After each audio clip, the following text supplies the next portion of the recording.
Bukod po sa pagbabantay ng ating mga teritoryo, may hakbang na rin ang AFP kontra misinformation at problema sa cybersecurity.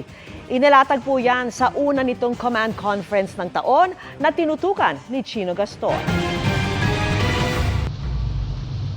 Sa gitna ng mga panggigipit ng China sa mga barko ng Pilipinas sa West Philippine Sea, idiniin sa unang command conference ng militar ang dati nang iginiit ng Pangulo. Kailangan ng mga bago at mas malikhaing strategiya para ipagtanggol ang soberenya sa West Philippine Sea.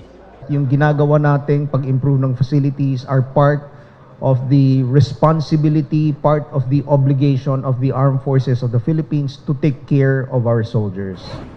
Bukod sa West Philippine Sea, target ubusin ng militar ang higit kumulang 1,500 na nalalabing puwersa ng New People's Army base sa bagong strategiya ng AFP Command. Hindi raw maapektuhan ang kampanya laban sa NPA ng isinusulong namang exploratory talk sa CPP, NPA, NDF. Tututukan naman ng Civil Relations Service ng AFP at bagong tatag na AFP Cybersecurity Group ang problema sa misinformation pati cybersecurity na dahilan ng hacking sa ilang government website. Our task is to secure the people and secure the state and also to include cyber domain.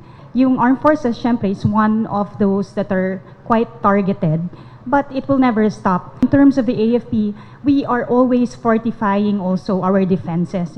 Pinabulaanan din ni Bronner ang anumang haka-haka ng destabilisasyon matapos personal na inikutan at kausapin ng mga sundalo sa mga AFP area commands sa buong bansa.